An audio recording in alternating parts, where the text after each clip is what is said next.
हैं, क्या नाम, छत्तीसगढ़ से आ गए हैं, वो घुस रहे हैं वो। अब मुगलों के वंशज हमें बताएंगे कौन भीतरी है कौन बाहरी है। आप सनातन धर्म का, आप हिंदुत्व का आप ठेका थोड़ी लिए हैं। आप अभी सत्ता में हैं, आपको अपने काम पर ध्यान देना चाहिए, ना कि बयानबाजी करके अपना कद बढ़ाना चाहिए। हिंदू हमारा है, हमारा हिंदू, मैं उनकी रक्षा करूंगा, हमारी सरकार रक्षा करेगी। कांग्रेस और जेएमएम की जो पार्टी है, जो ये खुद सत्ता लोभी पार्टी है। दास जी, आपका समय समाप्त हो गया, जनता ने रिजेक्ट कर दिया आपको। झारखंड में बिगड़ती विधि व्यवस्था को लेकर मचे घमासान के बीच अब मुगल की भी एंट्री हो गई है।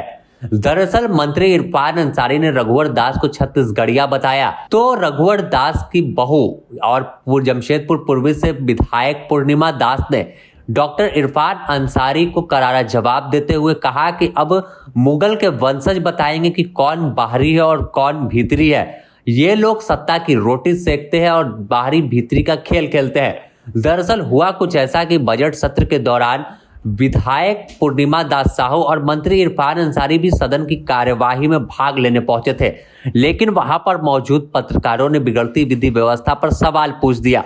सबसे पहले मंत्री इरफान अंसारी से पूछा गया कि झारखंड में लॉ एंड ऑर्डर का क्या हाल है, हर जगह हिंसा की आग चल रही है, आखिर पुलिस क्या कर रही है। इस पर सीधे तौर पर पूर्व मुख्यमंत्री रघुवर दास का नाम लेते हुए कि वह गिरिडीह क्यों गए, गिरिडीह जाने के बाद हिंसा की राख को और फूकने का काम किया। और मंत्री यही नहीं रुके, उन्होंने कहा कि छत्तीसगढ़ से आया हुआ कोई व्यक्ति हमें सिखाएगा कि क्या करना है। आप खुद सुन लीजिए पहले कि क्या कुछ कह रहे हैं मंत्री इरफान अंसारी रघुवर दास को लेकर। बार बार कहना चाहता हूँ, राज्य की तमाम जनता जान रही है कि हमारी सरकार, हमारे हेमंत सोरेन जी की सरकार, महागठबंधन की सरकार, सबकी रक्षा करने के लिए हम लोग बने हैं। लेकिन जानबूझ के ये लोग गया और पवित्र माह रमजान चल रहा है, बताइए आप, और जो आरोप लगा दे रहा है ये लोग कि बोतल फेंक दिया, बम फेंक दिया, ये कर दिया, वो कर, बिल्कुल निराधार है ये सारी बातें। रमजान के महीने में अफ्तारी करके लोग नमाज पढ़ने जाता है, कोई गलत काम नहीं कर रहा था वहां पर, इन लोगों ने चालू किया, इनके लड़के लोगों ने चालू करवा दिया, जो बीजेपी के लोग थे जिनका मन था दंगा करवाना का। और ये बाबूलाल जी, आपका एरिया संभालिए आप अपनी विधानसभा को, वहां पे आपके जो साथी हैं, क्या नाम, छत्तीसगढ़ से आ गए हैं, वो घुस रहे हैं, वो अधिकारी मना कीजिए। आप कैसे हड़का दीजिएगा अधिकारी को? जो मन सो अनाप शनाप आप बोल रहे हैं। आप सनातन धर्म का, आप हिंदुत्व का आप ठेका थोड़ी लिए हैं।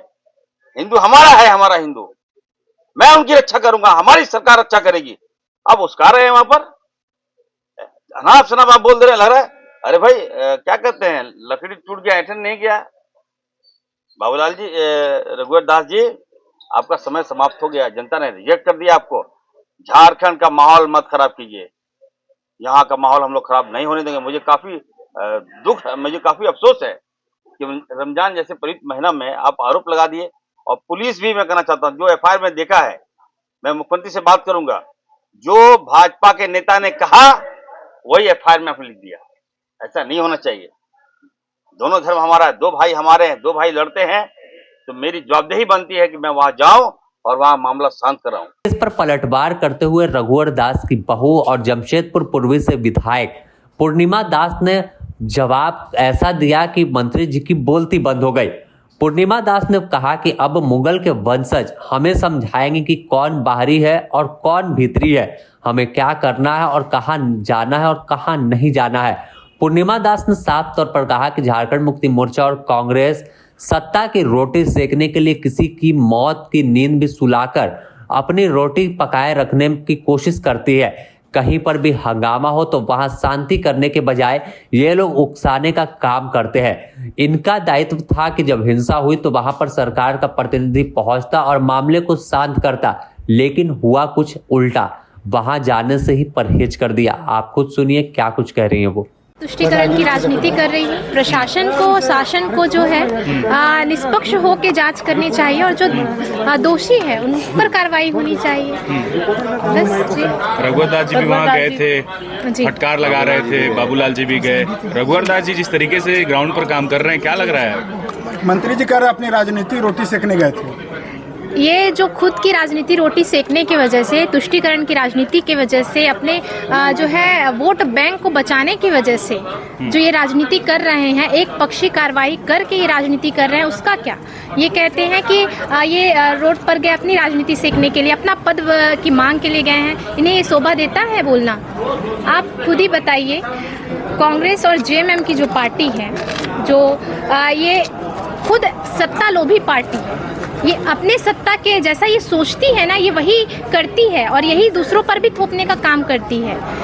भारतीय जनता पार्टी में एक कार्यकर्ता का पद ही सर्वोच्च पद होता है, वो इन्हें नसीब होने वाला नहीं है, इसीलिए ये ऐसे बातें कर रहे हैं, अनगढ़ बातें कर रहे हैं। इरफान अंसारी बोल रहे हैं कि छत्तीसगढ़ से आया हुआ आदमी यहाँ पर क्या करेगा, माहौल क्यों बिगाड़ रहा है यहाँ पर आकर के? अब मुगलों के वंशज हमें बताएंगे कौन भीतरी है कौन बाहरी है, बताइए।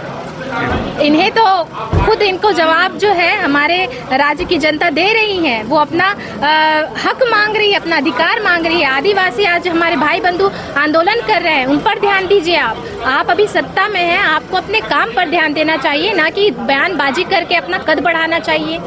ये सिर्फ मीडिया में आने के लिए ऐसे बात करते हैं। इरफान अंसारी मुगलों के वंशज है क्या? बिल्कुल, ये तो जैसे बोल रहे हैं, जैसे इनके क्रियाकलाप है वो बता रहे हैं।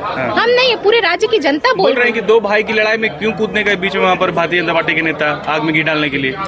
पहली बात तो ये कि अगर ये सत्ताधारी हैं, सत्ता में बैठे हुए हैं, इनका कर्तव्य बनता है कि वहाँ पे जाए, वहाँ दोनों पक्षों से बात करें और सौहार्द की भावना के लिए जो है वहाँ कार्रवाई की जाए। ये तो उन्हें करना चाहिए। ये हमारे जो नेतागण हैं वो जाते हैं। और आपने पत्रकार में भी देखा, अखबारों में भी देखा होगा कि जैसे एक हिंदू जो समाज के एक भाई हैं हमारे, उन पर जो है लाठीचार्ज किया गया। कितना बर्बरतापूर्ण जो है लाठी उन पर जो है अमानवीय तरीके से उन पर जो है लाठी बरसाई गई। तो ये आपको लगता नहीं कि ये एक पक्षीय कार्रवाई है?